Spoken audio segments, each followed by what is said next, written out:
DNVR Broncos live, coming to you from Studio A here at the DNVR Bar, where the A stands for R, as in the Broncos are back. No, the A stands for Allen. That was a bad one, right? Oh, that my was a bad goodness. one. What do you mean? Or Allie. Or Allie is also Allie's bad. back there. Hi. Yes. Wow. That was. How could you possibly say that was a bad one? It was perfect. Are the back? only way I could get Broncos are back into the. Didn't you do that yesterday? I said that. Yeah. But I didn't say it as part of the. Well, the Broncos are back, baby. Broncos Wow. are back. It's done. Wow. And once they get CJ it's playing the parade. Man, I knew you wouldn't be able to last more than like 45 seconds without saying it. Nope. It would be so electric. The fact that there could be more is just insane right now. There can always be more. So, Ryan, you wanted to talk about this. Why are you saying CJ? All of his recent follows on Instagram are Denver Broncos. I Now, love him. did you see that he unfollowed the Broncos after following them? Well, he probably saw that it was causing a ruckus and was like, all right, I gotta go back on this a little bit. But just I can't heard the Eagles were trying to re-sign him. So, They can Yeah, try. they- but he said Good luck. goodbye. So I don't Yeah, know. he already about- said it's goodbye. He literally already posted goodbye on his Instagram. But yeah, I mean, that's Need the thing, it. though, is like, I was about to go to bed. I was like, wow, what a long day. And Lexi just said, like, hey, so CJ followed all the Broncos? I was like, what? And so then you look and it's like, I guess I'm up for another 90 minutes now because I'm thinking about this. Also, what a great negotiating tactic. And we may have seen, I think, some negotiations in live time with CJ because he started following all those people right before when the Broncos signed Zach Allen. So he's like, maybe, the Broncos spent $15 million a year on Zach Allen. So he's probably, maybe around that number. So they were talking to him. And then so he follows Pat Surtain, he follows other players, he follows the Denver Broncos account on Instagram, and then the money goes to Zach Allen, and then we see in real time, he unfollows the Broncos. He still wants to follow Pat because those are his guys, but unfollows the Broncos. That could have been some real-time negotiations via Instagram following. Yeah. Could have been. Also represented by DraftKings Sportsbook. Oh, wow. Head over to DraftKings Sportsbook, use the code DNVR when you do so. Get in on all their great deals. For me, like, the scale has just moved. Like, I've just moved past what all the great moves the Broncos have already made, and I'm just like, all right, well, CJ or we riot. You greedy MF. Yeah. I mean, the Broncos they literally couldn't have done more yesterday. I guess, in my mind, in your mind, they could have done more. They spent the most money of any team in the NFL, over $200 million in contracts. The most guaranteed money, over $125 million in guaranteed money. And they got some players. They re-signed their own players. They got starters on offense and defense. So we better win in the Sean Payton era. That is exactly right. Because yesterday, I was very bullish on saying I think the Broncos are done for the most part. And then they went out and made one more big move. They spent an average of $59 million per year yesterday. So salaries, an average of $60 million. They had $33 million in cap space. So what does that mean? It means they're making these contracts more so of a win now situation. So Ryan, you hit it spot on. My expectations from what the Broncos did yesterday and the way they're structuring these deals has gone through the roof for this year. Sean Payton doesn't get a honeymoon period where they can go 6-11 and it's like, okay, no, it's okay. It's a building year. No, they're saying to me with their moves, this is you have to have a winning record this year and you better damn well be making the playoffs. Well, and for me, it's more of a long-term view, which is like, got to get a Super Bowl while Sean Payton's here because probably going to be entering cap hell when he leaves. Boy, does Could it be. just seem like the New Orleans Saints again. And that's not the worst thing in the world. They The got Saints one. had a ton of success, including a Super Bowl, but I definitely see Sean Payton coming in here and saying, we're not wasting any time. This is win now and let's make it happen. But this is how fans should want it, in my opinion. Like, I don't think anyone here is expecting Sean Payton to be the Broncos head coach for 10 years. And at this point, I don't think anyone is expecting Russell Wilson to be the Broncos quarterback for 10 years. Correct. So the window is small. And you could either say, like, hey, let's pack it up.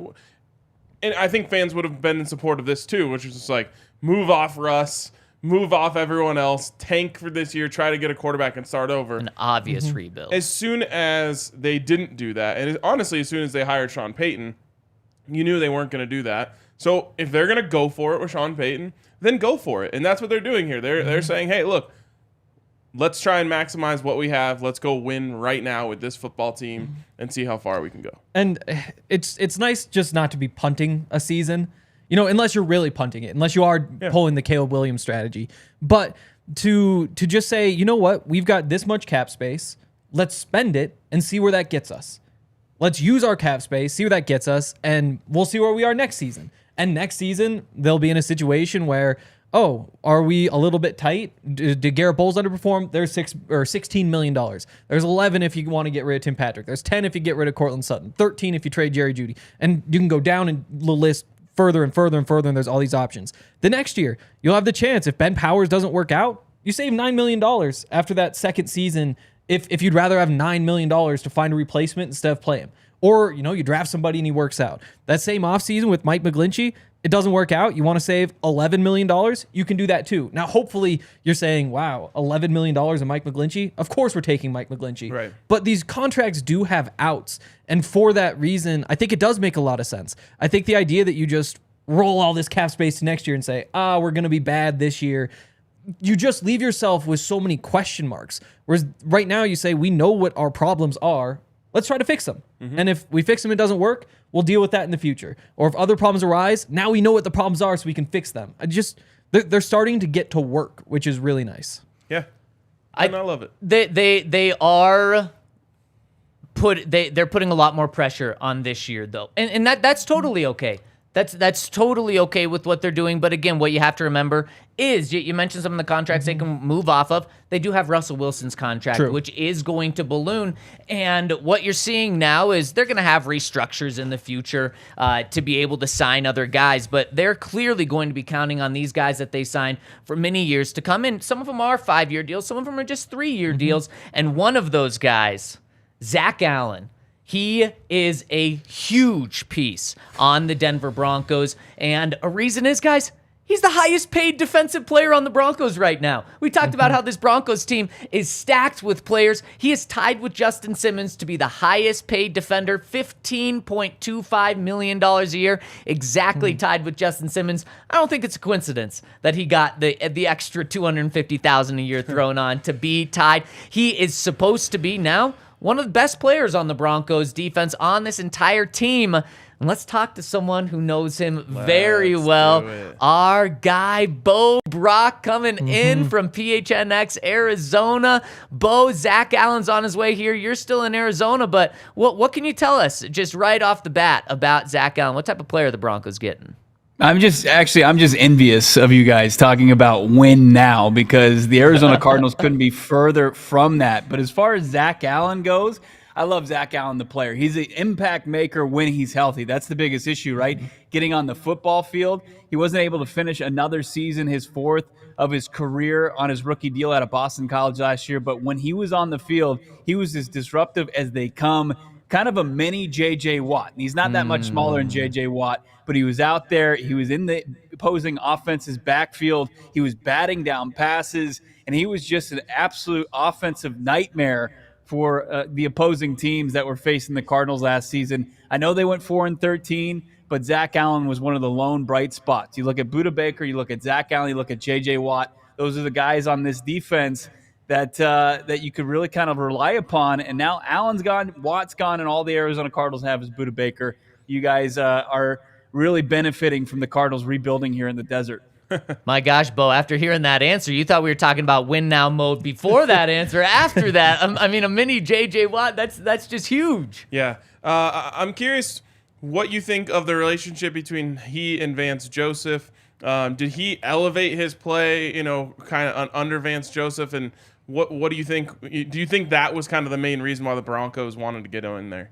Yeah, I got to kind of make sure I don't say this in front of any Cardinals fans as far as Vance Joseph and developing players, because you can't really point to a whole lot of them, right? While Vance Joseph was the DC here in Arizona, to say that he had a lot of success developing young players, I think I would be, not exactly telling you the full truth here. But Zach Allen, I think you can point to him as one of the few success stories, him and Byron Murphy. But also Zach Allen had the benefit of kind of playing with his mentor in J.J. Watt and having that guy that he could just kind of throw questions at, almost to J.J. Watt's like ad nauseum with J.J. Watt. He said he was kind of like the annoying little brother. But over the last 2 seasons, Zach Allen, you saw his game benefit so much from playing with Justin James Watt. I'd give more credit maybe to him and defensive line coach Matt Burke than I would probably give to Vance Joseph.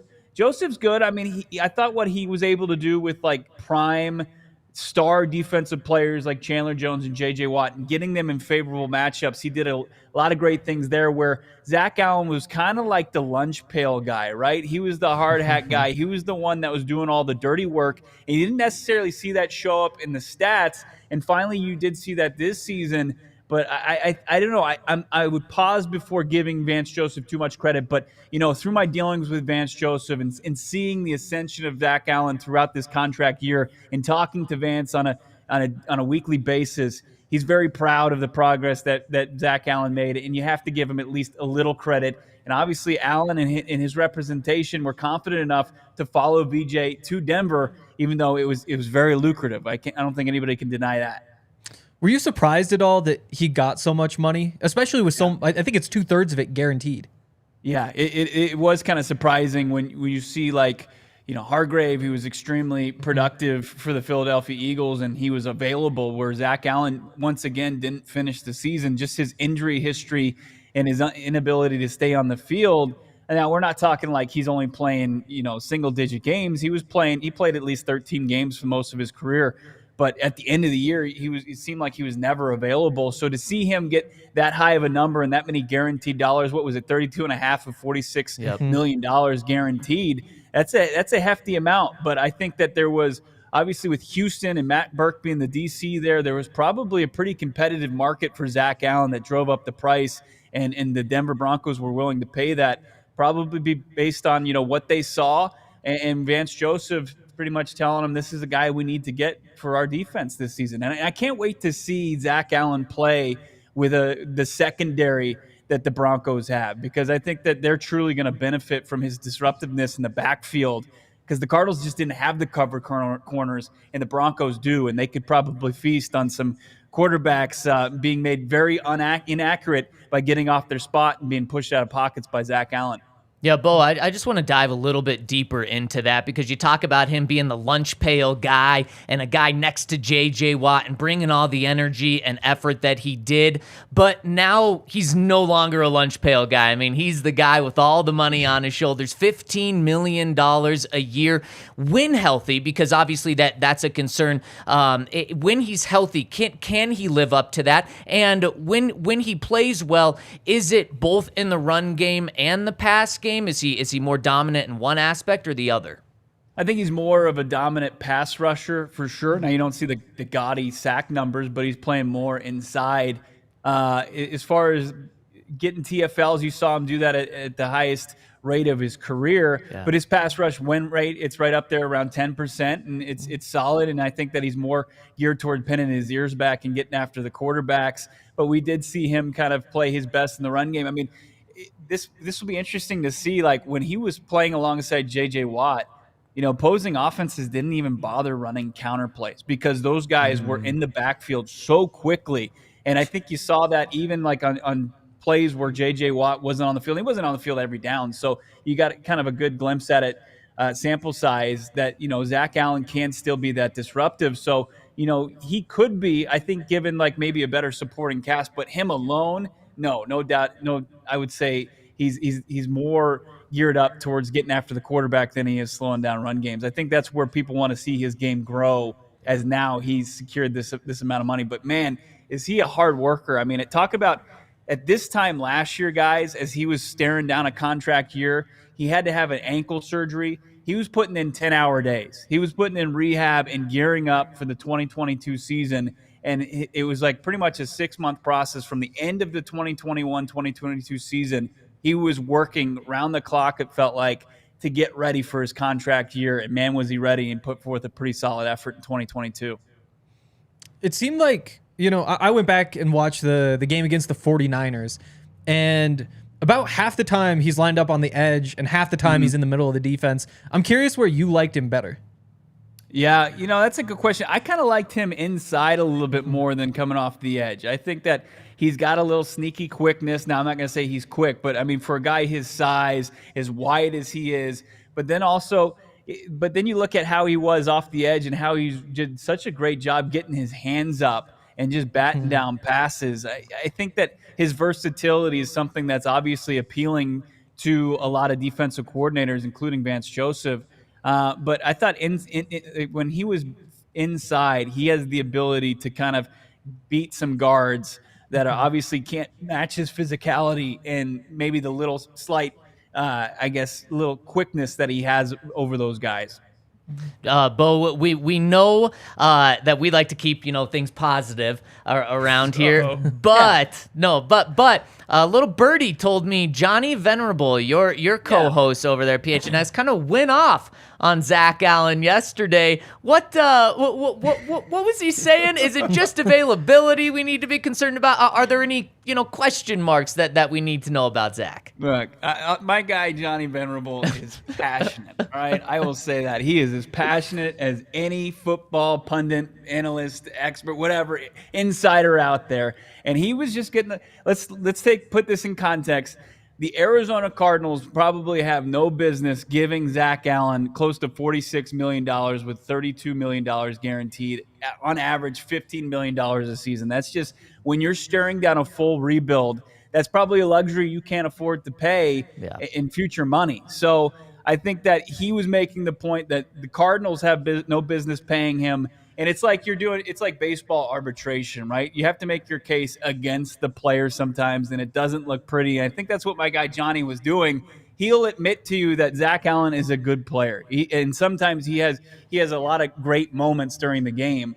But the injury history and then what the Arizona Cardinals are staring down as far as a rebuild, they just couldn't afford that. And that was the point he was kind of making. But throughout that, my passionate friend Johnny Venerable made it look like he kind of was just dragging our guy Zach Allen, which I don't think is fair. I mean, it was just, if you watch the 90-second clip, you're like, what the hell did Zach Allen do to Johnny Venerable? But he'll admit to you even on camera that he thinks Zach Allen's a good player. All right, last one I got for you. Our basketball beats here at All City have kind of been throwing jabs in the Slack, saying, wellness check on DNVR Hoops, wellness check on PHNX Hoops. So I just want to put out a wellness check over on our PHNX football guys. Things have been quiet over there the last 24 hours. Are you saying that in a shot? Huh? Is this a shot or is this a true wellness I just wanted check? to throw out. I just want to make sure you're doing all right. He's concerned for the well-being of his boys over here. Watch everybody have fun. I mean, the CHGO guys, they're spending money like they got their parents' credit card, and they're just going crazy. And then you guys and Sean Payton, you steal our coach, you're stealing our players. I appreciate RK checking in on us because things. Look, this is the take your medicine moment for this Arizona Cardinals organization. You guys have been with us a couple times during Super Bowl Radio Row and the Combine. And you've seen that this organization, it's more than just like the coaching staff issue, a front office issue. Organizationally, this team hasn't been in a good spot. They're taking their medicine, right? And this is part of it. And this kind of, while everybody's having fun signing free agents and gearing up to be competitive in 2023, the Arizona Cardinals probably have their eyes set on a season in the future, not in 2023. And they've got to do a lot of hard work between now and then. So it's just a matter of being patient and understanding. It's kind of like the Philadelphia 76ers of a couple years ago. You got to trust the process. And I think that's where we're starting to settle in right now. And unfortunately, we have to be on the outside looking in of all the fun. Well, anytime you're feeling down, just remember that you and I were undefeated in bags in Indy. It was the hottest game I've ever had. I think I've retired from bags since then because there's no sense in going back out there. It'd be like Jordan going back to the Wizards. It just wouldn't be smart. It would definitely impact my legacy. All right, man. Appreciate all of your insights. And thanks so much, Bo. We're thinking of you guys over there. Hopefully you get some free agents today. Thanks, guys. Appreciate it. See ya. Great insight. Yeah. I mean, a mini JJ Watt. What can you not like? And when he said that Zach Allen played in only 13 games last year, it reminded me of Dre'Mont Jones. And I think we got to get into that comparison. But first, I got to tell you about our friends over at Run Your Pool. Now is the time to sign up. Everyone is going to be filling out a bracket. And if you're not, you should be, because it is so much fun to follow. And I know some people like to sports gamble and you got that juice in it. Here, you don't even have to put money into it because it is free to join. Here's how you join. You go to play.runyourpool.com/DNVR. It's going to take you right to our league page. You join it, then you can fill out your bracket right there. You have about 48 hours left before the start of the tournament, and you don't have to pick the play-in games today and tomorrow. You just have to start picking on Thursday. So fill out your bracket in the next 48 hours, or you can scan the QR code on the screen right now if you're watching on YouTube. And the great thing is, free to play. It's fun. You're playing with us, our community. We're all doing it as well. And you win prizes if you win. First place, $300 Whoa. and a $75 gift card to DNVR. You also I hope I win. get second place, $150. Third place, $50. And like I said, it is free. So head over to play.runyourpool.com/DNVR or scan that QR code on your phone. When do you guys fill out your brackets? Because for me, it's the last, not the morning of. Last night, like midnight. Wednesday at midnight is when I will be filling out my brackets. Probably Wednesday at 6 p.m. for me. So similar. That's midnight for me. Yeah, See, I just do exactly. it right away. It's one of those things where, like, if I don't do it, I'll forget. So I just go through and it's like, okay, I like the Pac-12 teams. I'll pick all the Pac-12 teams. I'll pick against all the Mountain West teams because I don't like them. I don't like the Big Ten teams, so I'll pick against them and see where it falls. I like Gonzaga. That was a tough one because UCLA and Gonzaga are in the same region. Gonzaga. That's how you say it. Gonzaga. Gonzaga. Gonzaga. I'm from right there. No, you don't get to tell me about You're Gonzaga. not, you're not from, Gonzaga. You're not I from don't- Washington. I'm from like 2 hours away from Spokane. Yeah, you guys don't know what you're talking about. But yeah, that's how I do it. I just fly through real quick. I don't know basketball. I don't pretend to, but that's why I'm actually pretty good. When is the I don't deadline? know. If you've been betting on Pac-12, The you tip off of the can first be game really Thursday good. morning. They've been hot. In the past few tournaments? In the tournaments, Really? Pac-12's been Oh, good. okay. Yeah, Yeah, Pac-12 they've does been do really well. good. Here's and my then they thing. just don't get anybody in again. One of these teams that plays in these play-in games is going to make a run. So how Arizona can you make State. your picks before you even know which one it is? It's going to be Arizona State. They're going to win. They're going to go on the run. Is So there you're going to pick typically Arizona State to go to the Sweet 16, and then they're going to lose before they even enter the tournament. We'll see about that. I pick my bracket. And I'm going to beat you. So typically one of the play-in teams does make a run? Every year. It's a good little Should we trick. have a Tip side for bet me to on know. our brackets?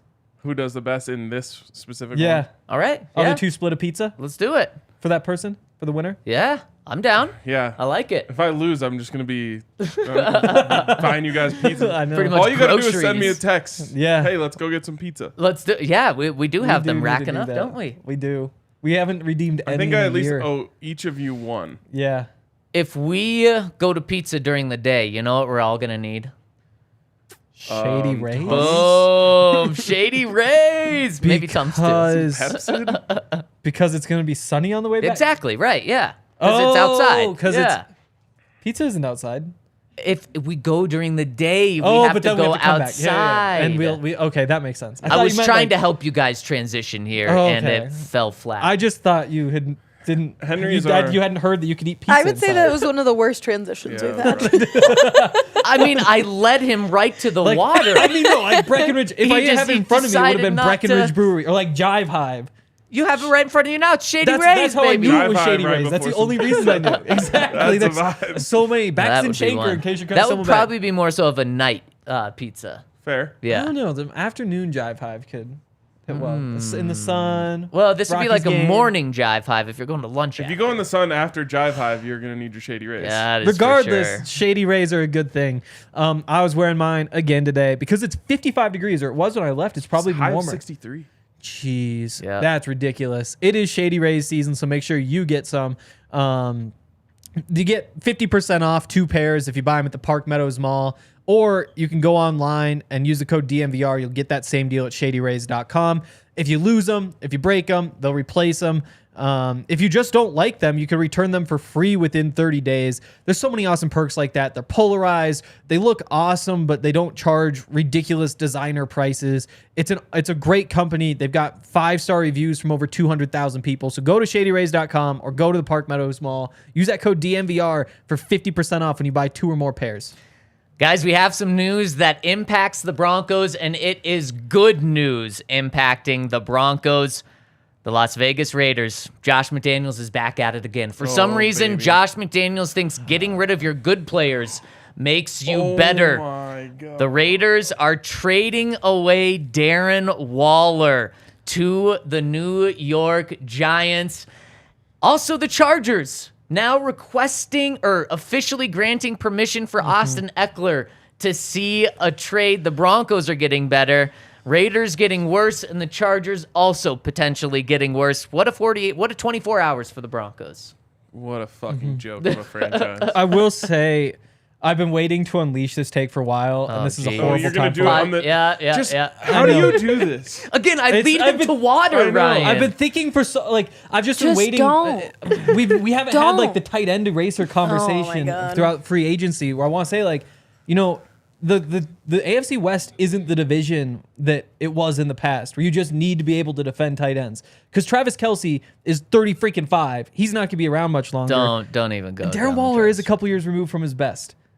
He's a couple years removed. You don't have to worry about him now, though. Exactly. Because I still think he's a Exactly. good player, though. He's a good player. Even though you're right, he's not as dominant as he was. Still a good player. Yep. Losing him, I is really gonna hope hurt. that bears itself out in the compensation that the Raiders got, With, which isn't out yet. Oh, here we go. Yeah. It's literally pick number 100 for Darren Waller.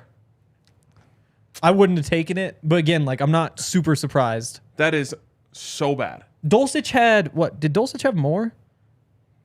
No, Dulcich had 2 yards per game less than Waller last year. And But Waller that's- was hurt a that's lot. a Yeah, last year. but Yeah. again, like that's kind of factored It's in. also a McDaniels problem. Definitely. Yes, it is. So I guess good on him for being like, I don't know how to use this elite weapon. We should trade him. Speaking of elite for weapons, a 3rd-round pick. Austin Eckler, so important to any team, but I mean especially Yeah. the Chargers. He's, the second best weapon on the Chargers, and I'm counting Justin Herbert as a weapon, but I think he's more important than Mike Williams and Keenan Allen and anyone else they have. And the fact that he requested the permission yesterday for a trade, they granted it today, my goodness. Not sure what they're doing there. That's the much bigger loss. That's the one that's going to be a huge blow to that team. Like I don't know. Things might implode after you get rid of a guy like that. Because again, like that's what the Broncos have been missing. It's just somebody who you can get an easy catch for in any situation. And then he winds up with 60 of them, 70 of them. And that just boosts your quarterback's numbers. It boosts your efficiency so ridiculously. It does, yeah. That compared to Waller, much bigger loss. Fair. Yeah. The Broncos also lost someone yesterday. Came right after the news of Zach Allen signing a 3-year deal, just north of $15 million per year. Dre'Mont Jones, gone. 3 years, $51 million to the Seattle Seahawks. Are the Seahawks the Broncos' new rival outside of the AFC West? Nope. No? I mean, they don't play. See him in 3 years. Yeah. Yeah. Like, Well, just like the banter back and forth. I think there's I more guess. ill will with Seahawks and Broncos fans. Maybe just Broncos fans towards Seahawks fans. No, it's both ways for sure, but I think there's more ill will there than it's like an internet rivalry. right. Yeah. Yeah, of course. Yeah, not playing, obviously. But these two players, did the Broncos make the right decision moving on from Dre'Mont to get Zach Allen, especially the numbers being similar? Dre'Mont gets about $17 million a year, Zach Allen $15.25. Both 3-year deals, both very similar. Both deals signed within just a couple of hours of each other. This was kind of the conversation last night was, is this an upgrade for the Broncos? Is this a downgrade? Is this the right decision? Let me start here. As soon as Dre'Mont started liking anti-Russell Wilson and anti-Sean Payton tweets online, like this was over. It really was. So to me, this conversation is kind of like null. Dre'Mont Jones going back to the Broncos, in my opinion, wasn't an option once those things started to happen. So to me, it's kind of a pretty clean swap. They're slightly different stylistically, but statistically, they're pretty clean swap. When I see Zach Allen, I'm almost getting a little bit of like Derek Wolfe vibes in terms of like, the things that Johnny said. He's a lunch pail guy. He might not have the numbers that blow you away, but he works so hard. This, that, and the other thing. And so I think the Broncos get a guy that Vance Joseph loves for essentially the same price and a clean slate in terms of Zach Allen's feelings about the organization and the people that are here, to where it feels pretty easy and obvious to me that this is a good swap for the Broncos. Yeah, and I'm right there with you, Ryan, and I think you did a good job laying the off-the-field reasons out. And on the field, I said it last week. If you can get a guy that's arguably more productive, cheaper, and fits in this new defensive system, although it's similar, but you don't have to take any gambles how he's going to fit with the new defensive coordinator. Would you do that? I think the answer is a resounding yes. You do, and both similar age, both young guys that can still develop. And with Zach Allen, the production nearly identical, and I'm going to make the argument that he is more productive than Dre'Mont Jones. Both played in 13 games last year. So when Bo is saying that stuff about how he's concerned about Zach Allen missing time, I literally thought in my head, oh God, did I miss 2 years when he played half a season? And then I'm thinking, oh my God, I hate this move. It's 13 I wonder games. what the average games per season is for NFL players. Yeah, and you would hope, or you would ideally like that he didn't miss any games, but 13 games isn't the biggest deal, especially because it's not like he's missed so many games every single year. But so both of them were on an even slate. Both played in 13 games last year. Both had exactly 47 tackles. How about that for identical? Allen had one fewer sacks than Jones. Dre'Mont had 6.5. Allen had 5.5. Tackles for loss, Allen had 10. Dre'Mont Jones had 9, so he beats him here. But here are the big differences and what puts Zach Allen over the top on Dre'Mont Jones statistically. Getting some batted ball talk? 8 passes defended for Zach Allen, 0 for Dre'Mont Jones. Zach Allen just a beast at batting balls. And then there's also one other difference. Let me just say this. That's at least, in my opinion, worth half a sack. 8? Yeah. No, each one. Each one. Yeah. Okay, yeah. I'm kind of right there with you. Because it's not, you can't say a full sack because they're not losing yards. Yeah.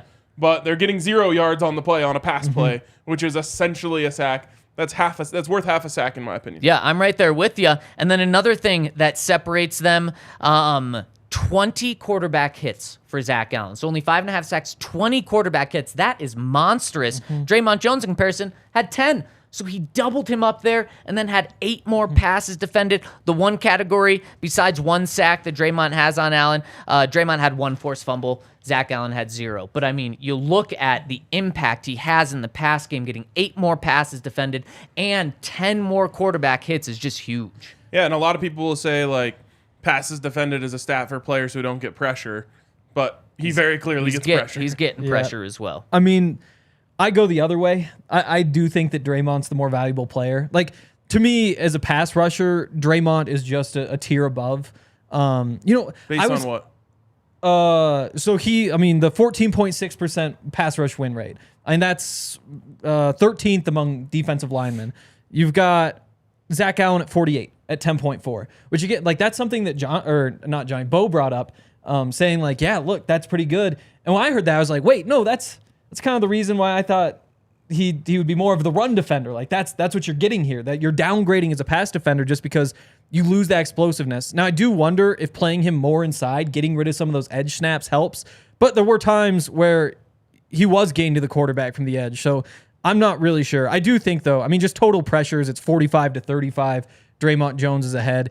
I do think that there is a tier gap between those two. And the difference is Zach Allen is a tier, maybe even 2 tiers ahead as a run defender. Yeah. And so that does balance out. The difference being that a disruptive pass rusher from that spot is just more valuable than a disruptive run defender. That's just where the league is at this point. I do think that I don't want to say the Broncos got the worst player, but I do think that just because of the way those strengths line up, they did get the less valuable player because Dre'Mont, again, like the efficiency with which he got to the quarterback. I know there's like the hit stat, which is definitely true. Like I think there's only 2 or 3 free agents who hit the quarterback more than Zach Allen. But that's kind of like that in between where it's like there just weren't a lot of pressures on the other side. He either hit the quarterback or he didn't get there, you know? But something I would like to know, because as BK's pointing out in the comments section, Dre'Mont Jones had 1 sack after Bradley Chubb was traded midway through the season. So we know that stat, but I'd like to see the efficiency numbers that you're talking about and the pass rush numbers after Bradley Chubb left, because that's the new reality of who's playing here. He's not coming back. And he's not coming back. And he did, the Cardinals did have some other good players on the defense, but J.J. Watt certainly not playing at his peak last year. It was the year before he retired. So I think that would be something that I would like to know. And I'm not saying that they're going to be bad stats. I truly would like to know. But with Zach Allen, I do think I thought he was a better run defender than kind of Bo was giving him credit for. Last year, according to Next Gen Stats, Zach Allen tackled ball carriers for a no gain or a loss on 5.5% of run plays. That was the second best in the NFL. Only to Aaron Donald at 5.8%. So in terms of a run defender, Zach Allen, in my opinion, is really good. And so if I think that Zach Allen's a good run defender, and then Bo says he's an even better pass guy, and then I see the stats, I really like this. So Henry, I have to ask you though, because the contracts were only just under $2 million apart, do you think the Broncos should have given that contract to Dre'Mont Jones, assuming he would have accepted that instead? I think so. Again, I mean, it's a situation, though, where you take any 2 players who are paid about the same amount, it's 50-50 who's going to wind up being the better player over the next 3 years. So I don't have a strong feeling. And I think you could make the case that the batted balls combined with the run defense could fit what the Broncos are looking for more. You'd probably want to see them add another pass rusher from the edge to make that make sense. But, like, I'm not angry about it, but I do think I'd give the edge to Dre'Mont. So you'd rather have the guy who doesn't like Russell Wilson and thinks the Broncos are dumb for trading for Sean So that's Payton. the tough part, is like all that sort of like, how do you factor that in? I know how you factor it in. You don't re-sign it. Yeah, sure. And then go ahead if that's your reason. In terms of football players, though, I do think Dre'Mont Jones, the contract makes more sense. And so his number dropped to 12.9% after Bradley Chubb left. From 14? From 14. From 14, okay. And where was Zach Allen in there? 10.4. Okay. So it is still better. But Zach Allen also did face more double teams last year. It wasn't like a lot more, but it was more. So there's that too. Yeah, I think the Broncos got the better player and the better fit. Not by a lot. I think so too. But marginally, even if all things were equal, I'm taking Zach Allen on the contract that they got him over Dre'Mont.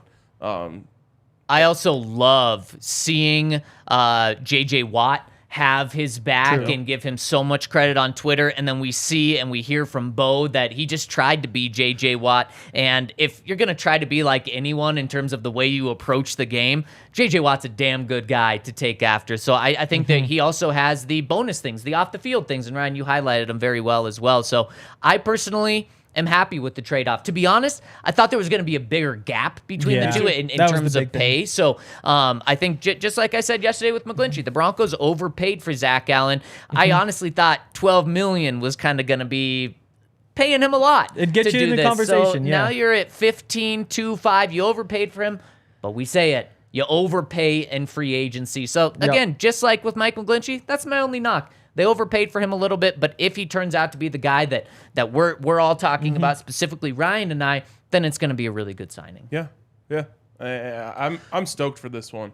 I think he's going to end up being a Broncos fan favorite. Of all of the players that they signed yesterday, save for maybe Alex Singleton because he already has a leg up on him, I think that Zach Allen will end up being Broncos fans' favorite. Yeah. The other thing that kind of surprised me was that he was on the field about 80% of snaps last year. Wow. Which is good. And Dre'Mont actually was more than that, which surprised me because I pulled that up. Yeah. But that is, I don't know. Typically those defensive linemen, you're out there like 2/3 of the time. Yeah, so he's a workhorse. Exactly. And maybe that's a reason why he never finished a season was because you're overusing him. Who knows? But yeah, don't take it as me not liking the signing. I do. He's a good player. Yeah. He fits well. Like, he's a great culture guy. Everybody talks about the hardworking. And again, that's Sean Payton's going to grind these guys into the ground. And Zach Allen seems like he can kind of be a leader and say, like, no, let's not whine about this. No, right? Yeah. I mean, yesterday at the end of the show, I said, give me Alex Singleton and Shelby Harris, and I'm good. Mm-hmm. They gave me Alex Singleton and a better player. And even better, younger. And I'm not good. I want CJ. Yes, you're not good. crazy. Let's talk about those guys that the Broncos did sign yesterday on top of Zach Allen. Mm-hmm. I told you about Run Your Pool. You got to get over there for March Madness. You also got to get over to DraftKings Sportsbook. Oh, yeah. We're all going to be dabbling in all of those. Ryan, you still going the underdog route? All underdogs all the time. All the same amount. All the same amount. Pick a number that you're comfortable with. Make sure you have enough in your account so that you won't be out if they all lose somehow. But throw it on every underdog, every game, every time. Money line. Do you even do it with the 16 to beat the ones? Yes, of course. Man. And this is If it actually a happens. debate within the betting community. As if you waste the money on that? But here's the thing. If they all lose, you're down 4 units. Yeah.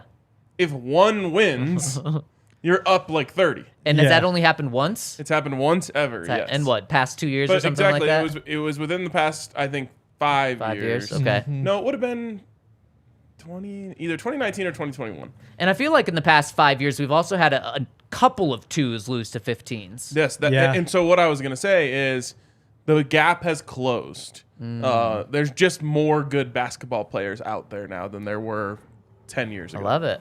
I love it. Okay, so then make sure to place it all on every single team. Well, not all. Place it on every single team, and it's going to be fun. March Madness is going to be so much fun. And for me, I don't follow college basketball that closely. I'll admit it. But it's so much fun to just have some skin in the game for every single game, best. especially the underdogs, because just naturally you're going to want to bet on the underdogs.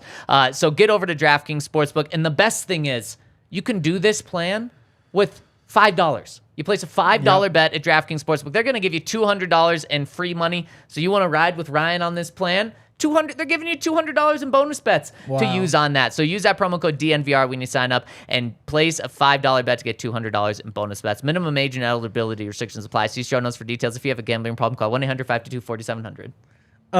Also, if you are harmed by somebody who wasn't you and you want to be compensated for it, call Backus & Schenker. Whether it's a car wreck or you slip at work and there was no sign, or even if there is a sign, like maybe you still could. I'm not sure how exactly that works, but Backus & Schenker does. So if you aren't sure, you can call them at 222-2222 and they will set up a consultation, hear what happened, and tell you if you have a case. When you get hurt, Backus & Schenker is there to help. They've won over $1 billion for Coloradans, and they've been working in the state for over 25 years. They don't charge you anything until they win your case, so you go in for that consultation. No fee. There's no fee while you work. There's just a fee if they win, which they will, and then they just take a cut, so everybody wins.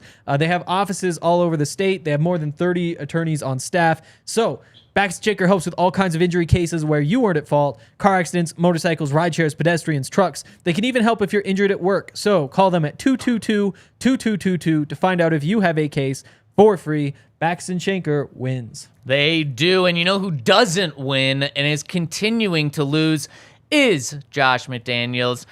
Josh Jacobs just tweeted in reaction to Darren Waller leaving, "Shit's sad for real." Agreed. Josh, you. I was going to say, it's not sad over here. No. Too bad the Raiders franchise tag you, although that was the right move, but it's too bad that they did because, man, could you imagine Josh Jacobs running behind this offensive line? And then he wouldn't have to be sad either. I'm more thinking about like Daniel Jones, Saquon Barkley, Darren Waller. I like it. I like it, especially for Daniel Jones. I think Darren Waller's like a great player for him. Yeah, although he didn't do much with Evan Ingram when he True. was there. Darren Waller, I think, is a I do too. big upgrade. And I just wish I would drop my Darren Waller's wash take a week ago.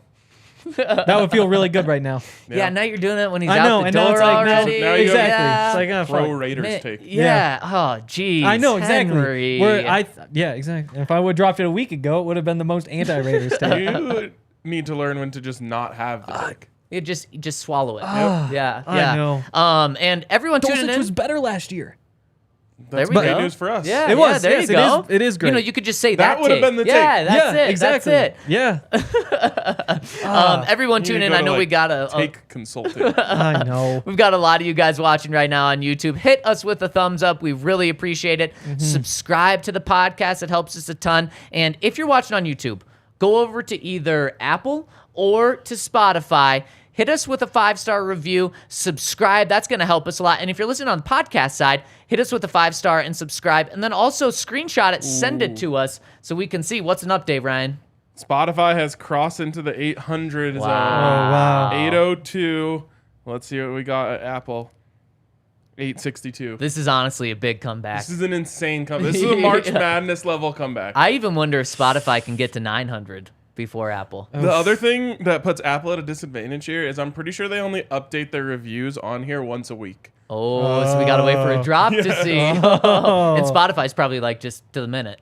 Yeah, exactly. I assume because every time I look at the number, man. it's different. I love it. So let's see where you're at, Apple people. Let's see if Spotify can overtake them. And also, if you're listening on the podcast side, check out our YouTube page where we have some awesome graphics going on the screen. It's a visual component if you want, and subscribe. We really appreciate everyone's support. A lot of great reviews coming in recently. Interestingly, 5-star review, so, thank you. It says, Ryan, Henry, and Zach have bad opinions about green chili, but good opinions about football. The best Broncos podcast. How could I possibly have a bad green chili take? We talked about chili one time when you weren't here in the past month, Yeah, and so might maybe it ruined was it. that. You guys and they're literally throwing you in the sullied bus. my reputation with your shit Mostly we takes. didn't even know what it was. But I'm actually not going to totally blame this on just Henry and I because they throw you in there. So I They do. assume that our listener was listening well enough to know that you weren't there. So I think it was sometime when you were on. I assume this person is from New Mexico. That's probably Because the right. Hatch green chili is Probably better. it. It doesn't matter. See, and that All sounds green like chili that sounds like the wrong take. All green chili is elite. When every person from New Mexico says New Mexico green chili is better, and half the people from Colorado say, yeah, okay, fine, they're right, then that means that they probably are right. Yeah. You know? You just wouldn't even be able to tell. Taste test. What I'm saying is you just eat one, you'd be like, wow, this is amazing. And then you eat the other one, you'd be like, wow, this is amazing. Oh, they're both so good. They're 10 out of 10. Yes, exactly. Do you think you'd be able to taste the difference? And the exact same batch of chili is made. One uses Hatch, one uses Colorado. Would you be able to taste? I would be able to tell the difference from like eating one of the chilies, But Okay. not if it's mixed in a chili. not into Okay. a green chili Okay. stew. Okay. We're if going to have you to do a will. blind test of just the chilies themselves. Yep. Wow. Because I have no idea. We I could definitely say would be which able one's to. better. Oh, Yeah, we say which yeah. one's better, and Ryan's is guessing which one is which. Yeah. This is like when someone I sent like us this. the water from Alaska. Yes, that was Allie legendary. messed up the taste test. I literally took a sip of Alaskan water, which was labeled as Colorado water, and I was like, this isn't Colorado water. Yeah. And she's was like, no, part it of is. And the we're like, oh thing. my She's like- gosh. And then she's like, no, I Wow. mixed them up. It was just a part of the bit. Yeah, Yeah, it was a it great was. bit, Wow. but Yeah. I tell you, I knew was Colorado great. water You immediately. did. You did. The Broncos are back. So is Alex Singleton. He is Yes. back. Our guy, Alex Singleton. What do you think of the 3-year, $18 million deal, $6 million a year, 9 guaranteed? I didn't think he was getting that much. I'll say that. I did not think he was going to get that much. I thought None of you know, us did, by exactly. the way, because we trolled you by giving him, what, 5.5 I know, when we right? did that? Yeah, we all thought, or at least I thought, 2 I years, don't 10 think I million. trolled over that. We did. We both said he was generous. Oh, okay. Yeah. I thought what we had all along was 5. Yeah. I think you were able to get 5.5 out of him, and I think we said that was generous. But what Yeah. I'm saying is we all thought 5 million Yeah, would be the number. so exactly. Yeah. At 6 million, Yep. who cares? And so I thought, Right. again, two years, 5 million. Got the extra year, which will be his, age 31 season? Yeah. Yeah, he'll be 31 before the season, I believe. So you Not get that. guaranteed at all. No, not guaranteed. 6 million instead of 5. So again, it's a better deal for Alex than I expected. Again, it's just on the margins. It doesn't really matter. You had the option to go after like a Devin Bush. You probably save some money. You get the upside. You get the coverability. It's also a major roll of the dice when you already have somebody who works. Like, you know that Alex and Josie will get the job done. And so cutting costs to gamble, you could make the case. I wouldn't. I think that makes more sense. The other option is you spend more and go, probably not Tremaine Edmonds, but like a David Long, for example, or TJ Edwards, And again, like you have something that works. I don't think it's worth investing more. So I did think that they would be able to get him for less. It's close enough, and I think it's the right move. Yeah, I'm really happy for Alex because this is an awesome deal for him, and he played his cards just right. The Broncos clearly wanted him back, and he said, I'm going to hit the open market, gamble a little bit. We saw a couple years ago that did not work with Shelby Harris. It does not work every time when you do that, but getting $6 million is really good for him. The Broncos did overpay a little bit, but when we're talking about $1 million a year, not that big of a deal. And again, that's my only complaint with the Broncos in the past 24 hours. They pretty much overpaid for everyone outside of Ben Jones. I actually think that he... Ben Powers. Ben Powers, yes, thank you. Again, real quick, like, wait, did I miss that? Ben Powers, I think, is the only one where they didn't overpay, but only $1 million. This is great. Alex Singleton is just a beast.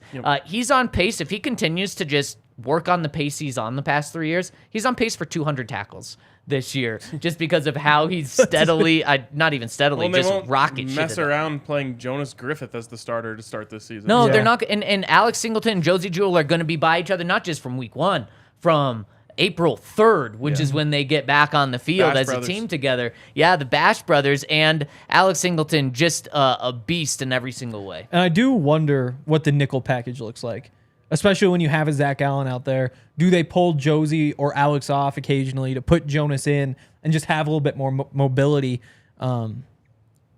I think there will be a role for Jonas Griffith in this defense. It's just so hard to guess what it looks like at this point. Definitely a role for him on special teams. Definitely. But on defense too. Maybe. What was I going to say about Alex? Dang, I lost my train of thought. I don't know. We're gonna have to let him hit Henry. We are. It was negotiated in the deal.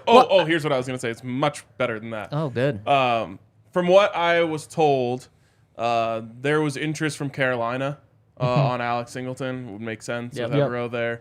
And that might have been what knocked it up from 5 to 6. Yeah. Well, and that just shows that if Coach E likes him a lot, that means a lot. And especially with the Broncos also liking him, it's not just one person that likes him, and the Broncos have wanted him back this entire offseason. I'm stoked. Yeah, what you just want to see is Bash more. Brothers shirt. I think we do. Wow, that would actually be a pretty good one. But what you want to see is just more of the splash plays. Like that's if you start getting like some tackles for loss, that's a spot where he had 6 last year. When you have 163 tackles, 10 would be awesome. 11, 12. Even like an interception. He had 1 in 21, 1 in 2020. If you're on the field that much, you're capable. And so if he does go out there and either get the tackles for loss or does get in the backfield and get a couple sacks, because he still hasn't had a sack in the last 2 seasons. He does get a couple interceptions, forces some fumbles. Like that's all it takes for this all of a sudden to quickly turn into an underpay instead of a slight overpay. Is it fair for me, though, to say he was effective as a blitzer despite not getting the sacks? Like, when they sent him on those middle blitzes, he was getting in there and disrupting play. Yeah. I mean, Josie was... fair.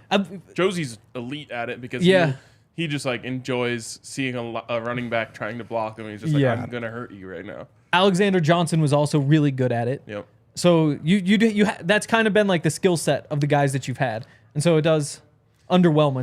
I would love to get more of that from Alex Singleton, but I don't really think that's his role. I think his role and what you're asking him to do is not miss tackles and to be the leading tackler on your team. Maybe you actually hope to see Josie become more of that playmaker, force fumbles, obviously 2 interceptions at Patrick Mahomes. I'm not going to hold him to that, but what you're asking from Alex is you take care of everything in the middle of the field, and then I think this is putting a little more pressure on everyone else on the defense to make plays. The pass rushers to create forced fumbles, to get strip sacks, the cornerbacks to make plays on the ball and get interceptions. With Alex, you're just asking him to be don't let anyone get out of your grasp. I mean, the dude is unreal at that. And if you want to know whether or not Alex Singleton is worth $6 million a year, what I want you to do is go back 2 years ago, Denver Broncos versus Cleveland Browns, Thursday night football, and just watch that game. And you will come away saying, wow, Alex Singleton just fitting the run and being in the right place and making the tackle when it comes to him is worth $6 million a year. But Ryan, the Browns had Nick Chubb that game. No, they didn't. No, they had Kareem Hunt that game. No, they didn't. They had That guy that all the Deshaun Broncos. Watson? Nope. They had Baker Mayfield. Nope. Dearness Johnson. And Case Keenum. And that is why I swear, whenever we throw out like a running backs tweet, like a third of the responses are, "Go get Dearness Johnson." Yeah. They got to go get Dearness Johnson because Dearness Broncos fans Johnson is remember a that game. beast. Exactly. Yep. He is a beast. But Alex Singleton, right there, he's just the chase and tackle linebacker. That's exactly what he is. And that's why he kind of got downgraded for the past couple of years. That's why he didn't get the big contract. But when you're one of the very best at it, that's an important part of a defense. And we all know from a personal level how good of a dude he is. With being on our podcast at the Super Bowl, you guys got to see how good of a dude he is. He's a great teammate. His teammates absolutely love him. And just so happy for him as a person to go from making, $3 million his entire career up until now? Yeah. To now making at least $9 million. And he's going to get, $6 million and probably a little more than that this year. Yep. It's super awesome. I mean, this is a dude who went to the CFL, to keep his football career going. Yeah. Ryan, he played football in Montana. He can played you imagine coming out of Montana? Yeah. He played at the worst football school in the country. He played on the worst football team.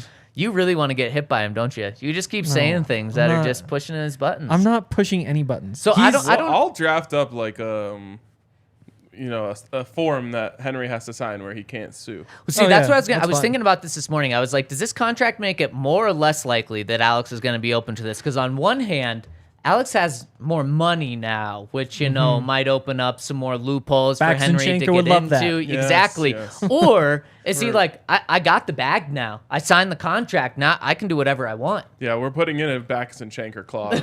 Wow. Cannot be activated. So we're actually going to have Baxton Schenker represent Alex in this Whoa. case, not Henry. yeah, those are the other Bash brothers. That's very true. Yes. All I'm going to say is that he was 0-4 against Montana. So Yep, you're Throw that asking out for there. it. You're asking. I'm just throwing it out there. We're gonna have Alex on the pod again. Not gonna help you We're up. saving these clips. that's Yeah. why I'm getting it out there now. Do you want like a form tackle where he like lifts him up and drives him, or just like a full speed like 2-arm, 4-arm shiver? No, I don't need an example on how to tackle. That's Yeah. not what this is for. I had You a want to this see is the Henry's big feet hit. in the sky. Yeah, exactly. When NIL first passed, one of my great ideas was a video series called Tackle Reviews, where it's just like I get the Buffs guys, would give them like $100 or whatever, and record them tackling me, and then I review their tackle. Wait, I have a better idea. Isn't that pretty good? Those players will like tackle a person of your choosing for a fee. This sounds maybe like a hit job, is, literally, yes. which seems illegal. But what does. happens is you join this app and you have to sign a thing, and so you and all your friends do it, and then you order the hit on them, but they've already agreed to not. So you can only order a hit if you have also agreed to be hit. Remember in How I Met Your Mother when they have the slap bets? Oh yeah. No, never watch a show. Basically, they have Overrated. slap bets. If you win the bet, then you get to slap the other person as hard as you can. So it's like this. If you lose the bet, like Nate Landman comes out of nowhere and crushes you. And you never know when it's coming. Man. Would Alex be the one that you wouldn't want to get hit by on defense? I'd have to put Josie I would in. less. Josie. Yeah. I would want to get hit by Josie. After Josie. seeing Josie Randy. do that to Derrick Henry? Henry, I'm good. Kareem is gone now. For now, at least. For that now. would be Yep. another one you don't Seems want. like Kareem might be able to hurt us more. Oh yeah. Because you get more speed. Exactly. Yeah, No, that's really Kareem is true. scary. Josie's scary. Randy's scary. Those are probably the three scariest. Randy would be scary. Josie feels like I end up with the most bruises, but Yeah. Kareem, I feel like I probably break something. Yeah. Yeah. So which one do you want? You'd rather have bruises. Definitely take the bruises. You almost wonder if like a Jonathan Cooper's like underrated because the blend of speed with power, like he could do. I mean, they could all do some damage, but Man, I would not want to be drove into the ground by DJ Jones though. no. See, that's the thing. That's Yes. also probably broken bones. Yeah, Uh-huh. Draymond For you, would have been definitely. scary, but yeah, See, for this me is, definitely. This is why tackle reviews is such a good idea. Because then Yeah, you get you up and can- say like, you oh, can that lead was a that 7 for out of us. 10. You can lead like that the for initial us. impact really hurt. Do they But- get a second tackle on you after you're like, I was only a 4 out of 10, pretty weak. Or Well, are they one and done? See, I guess No, in they that get case, one it's more of chance. like a tackle coaching where I say, no, what you want to do is like go more for my ribs. Like that was a little boy, bit, you're that was a trying to little die. bit in the gut. You're trying to die. All right. Someone that's going to try to prevent guys from getting tackled. Broncos run blocking tight end Chris Manhertz. No. You Oh. misidentified. Oh. Broncos' 6th offensive lineman, Chris Manhertz. Yes, you're absolutely right. He's going to Chris is going to Manhertz some people. He is. Yes. He is just, I mean, he's a blocker. That's Yep. what you're getting him for. Now, it didn't seem, or this is just an Eric Tomlinson replacement. An upgrade. Now, he's an upgrade, not just in the run game, but in the pass game too. Yep. Eric Tomlinson entering Barely. last year had like 3 career catches.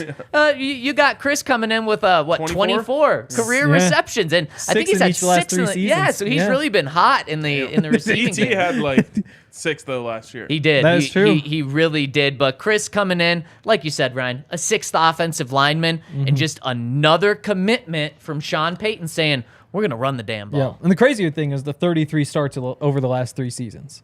Like Yeah. that's somebody who is starting as often as he's not, more than he's not. And so you wonder how exactly this works out. Is this like, will he play more than Dulcich? I No. don't think so. But there is a world in which he does, I think. I think so too. Here's what I think is happening. Sean Payton is saying, I can scheme passing. Running is merely a power of will type of thing that I can't. Kyle Shanahan actually can just scheme runs open. But I think Sean Payton's saying, like, I'm not a guy who just schemes easy, open hole, huge runs. I need just beasts. When I want to run the ball, I need the guys for it. When I want to pass the ball, I just need the minds for it. I like that, and he certainly is a guy for that. 6'6", 255 pounds. He's Line a him vet. up next to Mike McGlinchey, who's 6'8". Oh my big. gosh, that is not inside of the defense that I want to be on. And Chris is just going to be that. He's going to be an absolute grinder. And in the past couple of years, like we said, he has popped out of those run plays to catch some passes as well. And they're really going to use him because $3 million for a run blocking tight end is a decent amount of money. So I mean, they really made sure that they were going to get him. I feel like the Broncos free agency was kind of like me and Madden. When I really want a guy, I just like tick up their things a couple notches, and I'm like, I'm not risking not getting Right. this guy. So Yeah. and that's what I feel like the Broncos did. Yeah, Like Alex 100%. Singleton, $5 million, $6 million. Yep. He's coming back. Yep.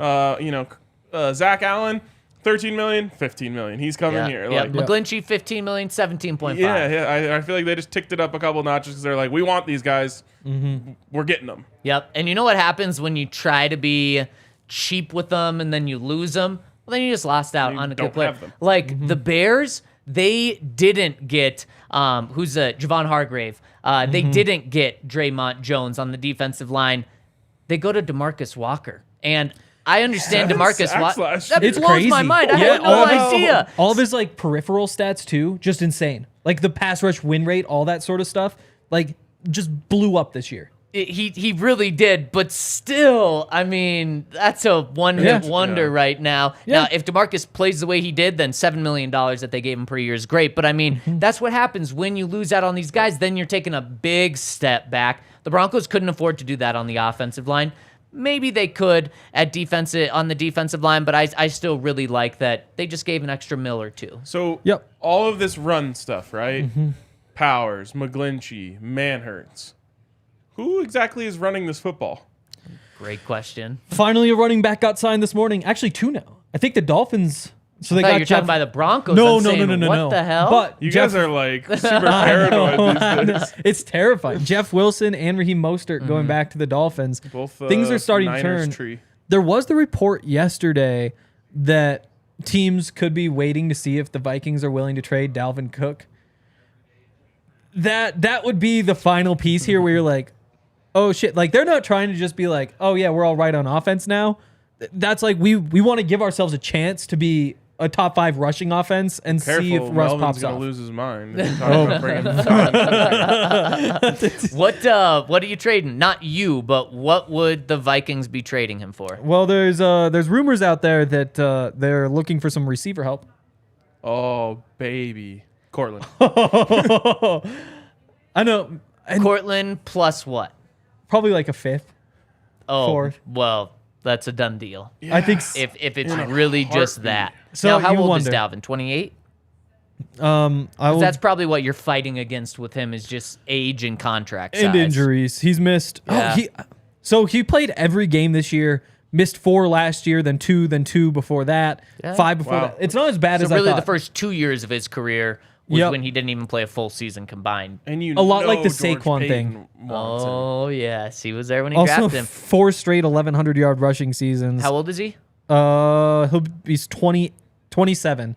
He might be 28 by the time the season starts, depending on how the math works. Wow. He will be 28. He will Math be. is just based on when his birthday is. Yeah, well, it says what he's it looking actually at. does have it right there. August 10th. Yeah. But it says 27 and 216 days. So I can assure you the season is more than 130 days. Yeah, so. exactly. he will So, turn 28 August 10th.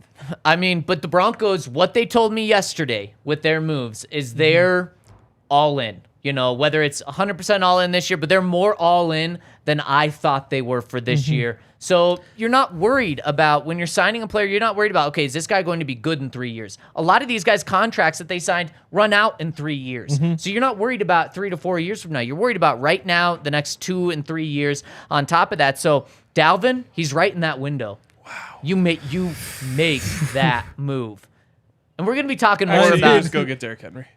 Oh my God! Well, of I course, mean, yeah. if they're both on the market, though, Oh, just all of get a 'em sudden, both. there you go, and then bring Javonte back playoff Wow. time. You Could probably you just use imagine? Derrick Henry at fullback and Oh, 3 my 1,000-yard gosh. rushers. Would that be Wow. possible? No, yes, Maybe. I don't run know. the triple option. Let's go. Wow. it'd be so hard to take Derrick Russ. Henry off the field, though. No, Russ would be perfect for running the triple option. No, if you have those 3, I think you just go Oh, full on. We don't even throw the man. football. Who are you snapping to? Derrick. Who do you trust most as a ball handler? I think you want. Wow, I think you want Dalvin Cook. No, well, you know that you want Derrick Henry. He's your fullback. He's the guy who's running straight ahead every time. Right, He's he the just gets first that option. little hand, So yeah. then I guess it's pretty. It doesn't really matter. Dalvin Cook, or I guess Dalvin, you probably want it to be as the guy who catches the pitch, not the guy who pitches. Yeah, so Javonte's under Yeah, center. maybe got Jerry running some jet sweeps underneath. Oh my God. Or maybe you just say, F it. Don't say that He's too loud. getting traded. Pat Shermer might get No, all just tripped up. no. He's never gonna get the ball though. That's the key. Jerry never gets the ball That'd be so on fun. jet sweeps. And how fun would it be to see 1,000-yard rushers in person? Not as fun as it would be to just see the Broncos throw some touchdowns. Okay, well, Let's you want not to see him push throw it. touchdowns. That You seems less can likely. do that over at Game Time this year. Don't buy tickets now. One, tickets aren't on sale, so they're not over at Game Time. But also, Game Time recommends that you wait until close to the game time. Why it's called Game Wow. Time. In order to get the best tickets. You want to see the Nuggets? They're playing. The Avs, they're playing. You can get in on these games. And also, what is it? Friday is when March Madness games kick off in Denver. If you want to go, check out our friends over at Game Time. Click on the link in our description. We have it right in the YouTube description. We also have it on the podcast description. It'll take you right to where you need to go. If you want to see Nuggets, Avs games at Ball Arena, you want to go to March Madness at Ball Arena, that's the place to go. You want to go to concerts, you're out of state, still check out our friends over at Game Time and click on that link in our description. What teams are playing here? I feel like Henry would know this. Yankees for the Rockies? No. I wasn't listening. my What teams are NCAA playing? tournament. Oh, Game Time. oh, Baylor's the big one. NC Ugh. State Okay. Dude, it's, and a couple no. I mean, it's disappointing. Baylor is top 5 least favorite college for me. there were 3. Oh, that's right. I forgot you have a Baylor thing. Do people like Baylor? No one likes Baylor. Okay, that's what I thought too. Yeah. People in Texas. Well, yeah, Baylor. People that went to Baylor like Yeah, Baylor. I mean there are Baylor fans. They've Zero got a other fan people. base. No one else is like, yeah, I really, I went to NC State, but Baylor's my second favorite team. Right, Yeah. no. Zero people. There's say like that. 5 second favorite teams though. There's No a one lot, likes Baylor. There's a lot No, of small nobody. teams. Gonzaga. We got Not just Gonzaga? regional. Gonzaga. Like Gonzaga. Someone in the you Madden can't chat tell was me I'm like, wrong. I live 30 minutes from there. Henry's right. Exactly. Yes, that is what it is. It's like people coming out here and saying, "Oh, I'm in Colorado now." It's like, no, you're not. You don't know what the hell you're talking about. You don't get to Colorado. say what the name is here. Yeah, it's Colorado. Don't tell me how to say Gonzaga. Northwest names. So check out Game Time. Seattle. Seattle. No, it's Seattle. We get to get our hard A up there. I think you're saying it in a Mid-hard. weird You like to way. get No, hard Gonzaga. A's? It sounds better now. The first time you really emphasized that, Yeah, gone. he really Gonzaga. did. It was like Gonzaga. it was like he's saying that they're gonna lose. They're gonna be Gonzaga Yeah, after they this probably will be weekend. in like the Elite Eight. Yeah. When they play UCLA is one, just so you know. Put that in your bracket. Okay. I'll put it in the So, bracket. Didn't why UCLA would you guys say that lose their Baylor was the second-best player or headliner when something? I have Gonzaga no. is playing? That was one of the things Lexi said. Was I said like, yeah, I've got UCLA win the whole thing. She's like, you're not worried about blah blah blah getting Jalen hurt. Clark. Yeah, and I was like, who the hell are you talking Oh, about? geez, You think don't this is take based on advice from him injuries or anymore. points? Well, also- I can name 5 college basketball players, and they're on UCLA and Gonzaga. We're riding with those teams. Can't name any buffs. Oh, and the They're playing in the real tournament. NIT, yeah. starts tonight. Woohoo. Just real quick, someone hit me up because you were, giving out betting advice yesterday Oh, no. irresponsibly. And you gave out the buzzer beater pick, which Yeah. I'm actually 100% Yeah. in on. Oh, it's a great one. He hit me up though and said only 5 true buzzer beaters in March Madness since 2018. Really? But that's one a year. And all you need is one, right? So true. Yeah. really it'd be there you go. Math. No. He said in the first round. in the first round, but half the games are first round it's games. true.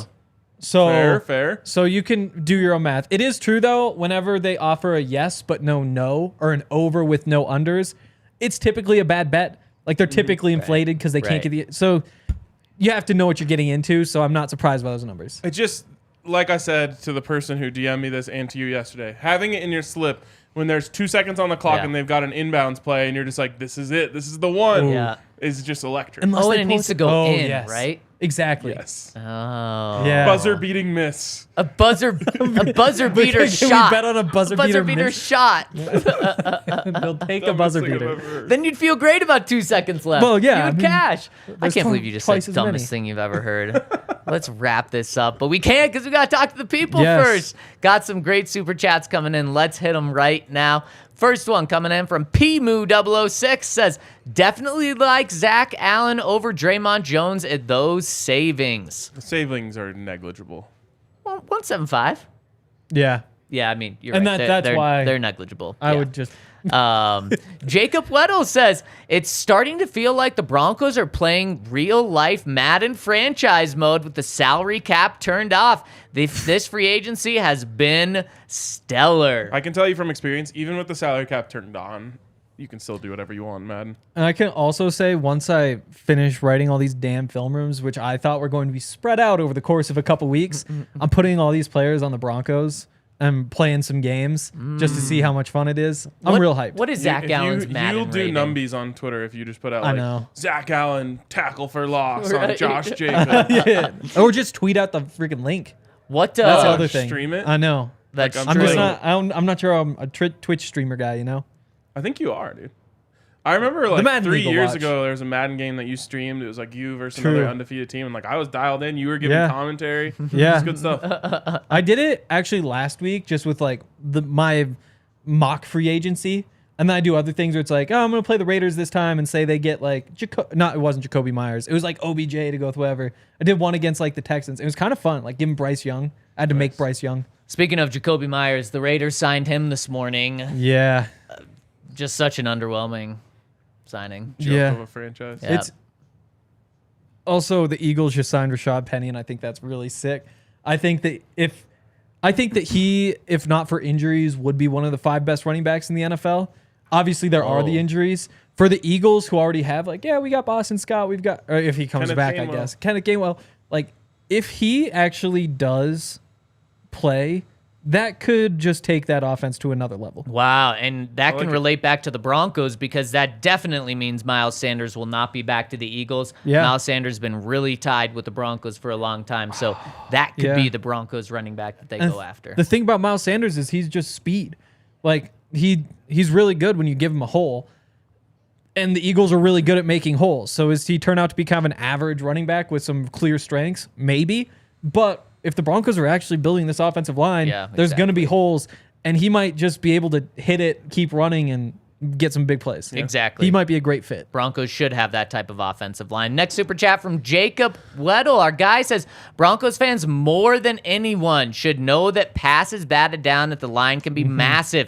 8 passes batted from Allen makes me even more excited. I mean, against Justin Herbert and Patrick Mahomes, those are even more valuable than they are against other teams. So, like I said, each one of those is worth half a sack in my book.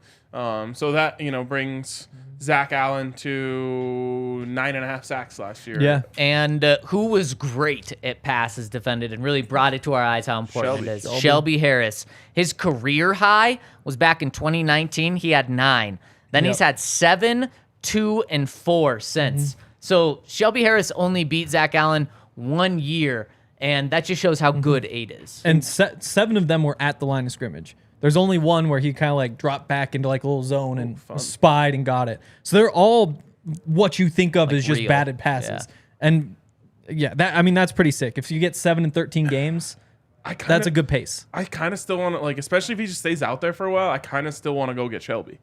Sure, yeah. Oh, if he's still out there. And then third downs, you're putting both of them in the middle with a couple of rushers off the edge. Yeah, and it just gives you flexibility. And that might be Zach Allen's, maybe not his biggest strength, but the fact that you can put him on the edge. The Broncos tried it with Dre'Mont a couple times. It didn't work at all. We learned he can't do that. Zach Allen can't play on the edge. You hope that that's Baron Browning out there and Randy Gregory out there. If Randy's hurt, or if you wind up Matt Henningsen is sick this season, so you want him on the field, you have options. Think of the length.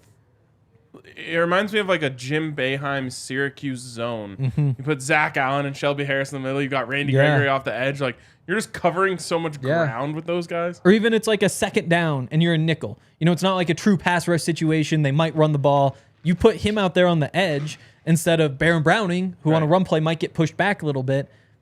He's just a very versatile piece, which I really like. Cool. Should we get to some questions on the website? Oh, yes, let's do it. Should we pull the trigger? Yeah. Or should we go tomorrow? Yeah, let's do we'll figure it out. But let's hit some questions right now.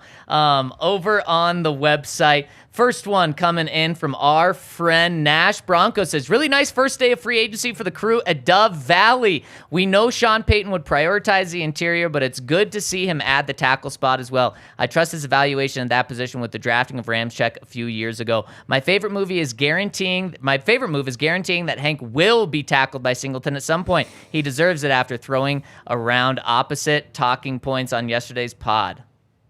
Yeah. Here's a fun plug. Me and Dre were talking a lot this morning about Mike McGlinchey, and I'm going to have the film room up. It should be up tonight, but that's going to be a really fun one because there is a whole lot going on there. He cut some weight a couple years ago, put on 35 pounds before last season, which was his best, or 2021, which was his best pass blocking season.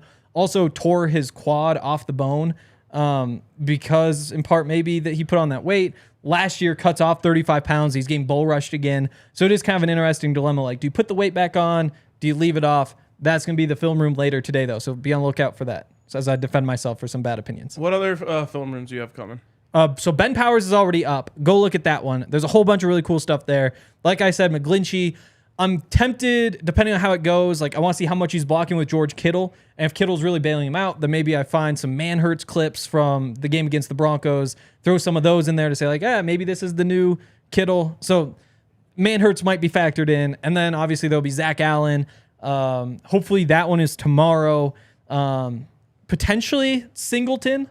If we'll just see how things go. Singleton could be up after that. You don't like him or what? You just don't want to... Well, what's that about? I mean, we're just if there's other things that come up, we'll see. I do think there will be a Singleton one later this week. There's probably even a Jarrett Stidham one because they have to be almost done with free agency, right? No, CJ Bradbury. I obviously made that very clear yesterday that I didn't think that they were going to make any more big time moves, and they go out and get Zach Allen, and things have changed. This is the Sean Payton era where they are just clearly going in all in every single season. Did you hear that sound? I did. Did the listeners hear that sound? It sounds like someone's here. A special guest? Special guest? A special guest. Will you actually call him a special guest, Henry? Because we're not going to let him forget the things that you've said. Yeah. I'm going to be congratulatory to our special guest. I am too. I'm just happy he's not in the room. I'll say that. He's about to be in the virtual room. Oh, there he is. Alex Singleton. $18 million man. Wow. Congratulations, man. Thank you. How's it feel to be with this team the next 3 years? I'm hyped. I'm excited. I've been obviously talking to the guys, so I'm ready. I'm excited to get back, ready to get going. I didn't really know the last, few weeks, month where I was going to be. So to be back, I'm hyped. I'm ready to go, talking to Sean and George and them, just knowing what we're going to do, what we're going to turn around. I'm excited to be a part of it. And, not just a 1 year. Like, I know I'm going to be there. I'm part of the plan. So I'm juiced. I'm excited. I'm ready to go. So the other week, last week, we did like a role play thing where Henry was George Paton and I played you, and I was negotiating your contract. And one of the things I negotiated into the contract was you get one free tackle on Henry. So I think we can actually honor that here. It's a spot on site. So like, don't love hearing that. But see, the thing is, he actually negotiated another year and another $500,000 a year, which I feel like is worth more than tackling me. Oh, but you actually ended up getting a better deal than I negotiated on your behalf. Exactly. It's very true. hey, well, I didn't do any of the negotiating. I just sat by my phone. I was like, all right. He's like, all right, hold on. We're going to call them back. I'm like, can we just sign the last one they said? Wow. Alex, can you take us into this process, what it looks like? Is it something where for the past week you've been on your phone just waiting, going back and forth? Is it just something where kind of yesterday your agent's like, let's just take this to free agency? Then you obviously got a contract offer, you countered it. Like, how does this work? Yeah, it's stressful. Yeah, I bet. No, so last week, obviously I can only talk to the Broncos. So, I talked to Sean and George going into it. And, they told me, I was a top priority. It was something they wanted to get done. And even on Sunday, now it feels like it's been a week, even though it's, been a couple hours.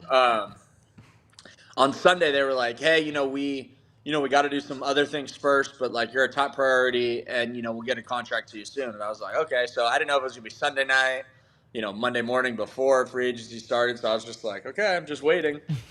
And, when it didn't happen when free agency started, I was like, okay, well, shit, is it ever coming? You're kind of just like, but I had talked to them and, they told me I was the top priority. And then, at about 2:00, the first one came in and I was like, oh yeah, we're staying. There's nothing around that. And then about, 10, 20 minutes later, it got finalized. There was like a couple like number things that whatever they changed. And then, so then that was it. And I was just like fuck yeah. Like, is it more nerve-wracking waiting to see what the numbers are going to be, or more exciting just knowing you're probably within a week of a signing bonus hitting your account? Oh, it's so nerve-wracking. I mean, my whole career, I haven't had that like luxurious career where just like I got drafted in the first round. I signed a second deal. Now, I'm on my third or fourth deal where, you're getting a lot of money. I've, went to Canada, had to go play somewhere else. Thought I was good enough. Got told by Philly I was on practice squad. Last year going into, exclusive rights tender thing that I didn't even know was a thing until, I'm in it. And then like me and Philly just kind of parting ways. Then, thinking I'm going to go somewhere, and get a decent, little something. And then, just find out, a vet minimum, to be guaranteed, but a vet minimum to a team that, was trying to trade for me. But it's like, that's cool, but you're still not, a for sure guy. You still have to work. And then, so going into this, I was like, I mean, I know how this is going to go. And so, when they sent the numbers, I was just like, oh, shit. It still hasn't really sunk in because I think I, get so worked up. I think once I fly back there tomorrow night and I'm going to, do all the stuff on Thursday. So Thursday afternoon when I see it, I might be like, oh, shit. I was going to say, Alex, you're typically always a really happy guy, but you just have the biggest smile on your face this whole time. Oh, yeah. Who'd you call right after getting the deal? What'd you do last night? Oh man, I had a bunch of buddies come over. Just everyone who was in town just kind of came over. We had some beers. My family was obviously here, and then we just all went to dinner. Nothing too crazy. I got a bachelor party this weekend, so Oh, I'm saving. I'm saving it. But, they all came over. We had some beers. It was super fun. It was just great to have everybody here, and then just the people reaching out. My high school coach came here yesterday. And so that's just super cool. Someone that's literally, been there since the beginning, and just stuff like that. It makes it really special. So you can finally afford good enough Nuggets tickets for Josie to want to hang out with you, huh?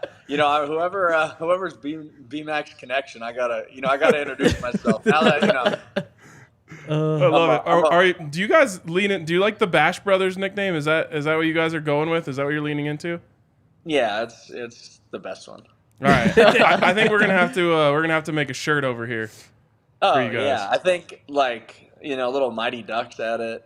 Yes. Yes. I love it. And speaking of that combo with you and Josie, how beneficial will it be for you guys, not just to be starting the season week 1 next to each other, but really starting OTAs next to each other and in a new defense, but at least you have that continuity. Yeah, I'm so excited. The last 2 months it's just been me, him, and Stranad are in a group chat, and we just kind of all, talk shit to each other. But I'm like, hey, you guys are gonna have fun golfing together. April 9th, I'm gonna be in Miami, wherever. And so now, it's like, we're just like, all right, they're like, you're paying for dinners now. They're still negotiating that. And so we're gonna set up tea times already for April 9th, 10th. We start the 11th. So it's just that stuff. Now we know we're together. So from the first meeting, April 11th, it's like, all right, you two, here's, and then we can talk now exactly what we want to do for the next 6 months on how to, get ready for week 1. And so, I think that's just, it's going to be huge. Just knowing how we played together when we were kind of just thrown together in a certain week and kind of doing that. Now it's like, all right, you're going to give us 6 months to get ready next to each other with, the D line that we're going to have all year and the back end who, is mostly staying the same. I think it's going to be huge. I'm super excited. It's always been a top 5 defense. I think we can do it even more. And then, what the offense has done yesterday and is going to continue to do, sky's the limit. The front office was incredibly busy yesterday. I think spent almost $200 million. What's it like for you guys to see the Schefter notification? Oh, Mike McGlinchey, oh, Ben Powers, all these guys are coming to Denver. When they were doing it, I was like, well, fuck, I'm not going to. No, it's sick. And, the 2 things I've heard about them, guys I train with today were just dude, they are great dudes. You're going to love them. They're a good time. They work hard. They're fun to be around. And that's what I think makes it, the best teams. It doesn't matter how good you are at football. It's, how you connect with everybody, how you get along with everybody. So to bring them into our locker room and just be, dudes, I'm excited. That's the most thing I'm, most excited for. But yeah, super happy they're coming. I've played against them both. They're both studs. They're both really good. So I'm excited to have them. It's going to be great. And then on your side of the ball, Zach Allen, a guy who we just got done talking to someone who covers the Cardinals, said he's like a mini J.J. Watt. Yeah, and that's who I forget who I was talking to yesterday, but one of my buddies, he does D-line coaching. He was like, dude, he just got to learn from him last year. What else could you want to have a guy that learn from one of the greatest ever at that position? So, that's sweet. I'm excited to have him, and same thing, good dude, and that that's what, like I said, builds the best teams. It doesn't matter about really how good you are. If you can get along with everybody and be in the right spots and trust each other on and off the field, that's what makes the best teams. Alex, if you look at the trajectory of what you've done the past couple of years, 120 tackles 3 years ago, 137 2 years ago, last year 163. If you continue on that pace, you're going to get 200 tackles this year. Is that something you shoot for? Now with this new contract, what are your goals? This is what I have told a lot of people this. The one thing I'm most excited about is I don't have to make a team anymore April 10th. Yeah. I think, for the last 8 years, it's just been be on a team for OTAs, get your reps in OTAs, do everything you can in OTAs, and survive camp, earn a spot during camp, do all this stuff to be on the team week 1. now it's like I can fully focus. Yes, like still go as hard as you can and do all the the things you've done to get where you are, but like I don't have that thing in the back of my head that's like, hey, if you fuck this play up, you're getting cut tomorrow. And so it's kind of like, you can make mistakes now. You can ask questions that might before like kind of seem dumb to ask, but when you ask them in April, when that happens in October, you're like, oh, I asked this question. I'm not worried about that. So, I mean, 200 is it's a possibility now. I'm not afraid to hit 200 people. So I love it. 201 with Henry. Yes. Oh, love that. Love that. When do you start? I can't wait. When do you Henry, start?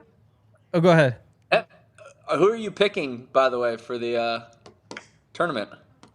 I've got UCLA. I've got one team in particular that's going to get blown out by 40 in the first round, though. Who? Not the 14 seed in the East, though. No, it's the 14th seed in the East. I'm actually going to Bozeman next month for my sister's lacrosse tournament, and I'm nervous. I've only heard terrible things about it. I'm gonna call all the bars and make sure they don't let you in. I guarantee he has that poll too. Probably now. Speaking of bars, all of your teammates are going to be expecting you to buy them drinks. True. But when you come here to the DNVR bar, we'll still buy your drinks. Oh, then I'm only going to one place. Let's go. That's a good deal for us. There's got to be some celebratory drinks this offseason, Yeah, too. absolutely. You got to yeah. come by maybe after you recover from that bachelor party. Or come watch some March Madness. Yeah. Man, that would be sick. I'm coming to Denver for like 24 hours, then I'm leaving. But like, I'm sure we start the 11th, so I think April 7th or 8th. I'll be Boom. All right, Boom. there you I go. love it. All right. I gotta go house shopping. Yes. Yes, you do. Move out of that apartment.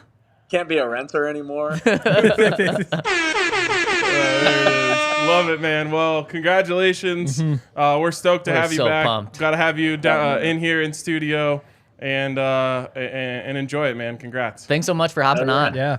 Oh, of course. Appreciate you guys. Man, I'll bring the other half of the Bash Brothers next time. Let's go. Yeah, Let's let's go. go, We'll start baby. drafting up T-shirts. Yeah. Yes. All right. See you later, Thanks Alex. so much, All Alex. right. See you guys. Appreciate you. See ya. What a guy. How cool. What a cool. guy. We hit him up. He hits us back immediately. Or I guess like later he's like, "Oh shit, I just saw this. Yeah. I'll come on right now." Yeah. That's a legend. And then he did. I mean, he's so, for being a football player that's now guaranteed almost $10 million. Wow. He's just such a normal guy. Yeah. And just, I mean, so happy for him. And literally, I mean, he's always smiling. We saw him at the Super Bowl and stuff. But you could tell that he was extra happy today. It's so cool to not just hear him say that, but to see him and hear him talk is really cool. Yeah. He was very excited about that $18 million. Yes, he was. What a thing to happen to. Exactly. His I talked to his agent yesterday, and his agent was super pumped about it. But you've also got to be even more pumped when you're an agent when a player's actually like thrilled about the deal. Like the first deal comes in, and the agent's like, no, we're gonna get Watch you more. And this. he's like, no, I just want to sign. Whereas probably a lot of agents work with guys where they're like, only 15 million? Like, what? Yeah. No, I wanted 17.5. And the agent's like, well, this is a good deal. And then they're kind of upset. You can see why the agent was so happy yesterday with the way that Alex is. And it's just cool because it doesn't always work out like this for guys who are kind of journeymen early in their career. But, Alex has taken advantage, I think, of every opportunity he's gotten and has only gone up. So he comes to Denver. And I remember sitting here like almost 365 days ago when they signed him, and I'm saying there's no way this guy doesn't play. Yeah. But there's all the hype around Jonas and things like that, and I was just like, 137 tackles or whatever it was. Like, this guy's going to get on the field, and it's going to be hard to take him off when he does. And so for him to just go opportunity after opportunity after opportunity and excel all the way till his best season of his career last year, to have this sort of payoff is just such a cool thing. And on top of it, he even told us he was worried about what this opportunity was going to be. Like, we were talking about $5 million, something like that. And he's like, yeah, last year, I just got a $1 million deal. Now I just go back again and I'm like, well, what's going to happen this year? Am I going to get anything? And then, 6 times what he made last year. And it's funny because obviously the money is awesome, but I feel like the security is like what's most valuable to him. Definitely. Yeah. Like he said, it's over and over again in there, just like not having to make the team every single day and like worry that if you screw up that you're going to be off the team. Like just knowing I can buy a house, I'm going to be with my boys, like playing golf in the summer, like that type of, it's just cool. And I think it's cool to see the human side of it, which is just like, he gets to wake up every day and know what his job is and not have to worry about having to switch. And the guarantees are good too. Yeah. Like the Broncos don't really save anything from moving on from him next year. He's guaranteed to triple his career earnings in the next 2 years. Yes. And so he knows 2 years in Denver. After that, you get the AAV. Like you get your average salary after that. That's the difference between cutting him or trading him or not. That's not crazy security, but it's a pretty good amount of security there too. So there's no reason to think he won't be in Denver for a long time. Can you imagine this bachelor party this coming weekend? More like bachelor party. Yeah, they might be more excited than seriously? he is about all this. Oh, yeah. I know. If I was him, I'd be like, oh, actually, the money, it doesn't really come through. It's not going to hit till Monday. It's not going to hit till Monday. The signing bonus doesn't actually hit on signing. They'd be like, you have the credit card. You can pay it off next week. I left my wallet. Right? Yeah. Oh, man. What a great show. Yeah, that was awesome.